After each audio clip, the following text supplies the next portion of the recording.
కమ్మని జీవాహారం రమ్మని పిలిచెను నిన్ను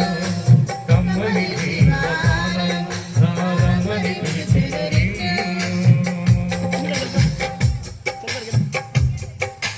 ఆదియో అంతము లేనట్టి దేవుడు ఆర్తితోడ నిన్ను పిలుచుచున్నాడు ఆకాశమంతయు ఆసీనుడైన వాడు ఎలుగెత్తి ఎదలోనికి పిలుచుచున్నాడు రమ్మని కమ్మని స్వరముతో పిలిచెను రమ్మని కమ్మని స్వరముతో పిలిచెను కమ్మని జీవాహారం రమ్మని పిలిచెను నిన్ను కమ్మని జీవపానం రమ్మని పిలిచెను నిన్ను గురు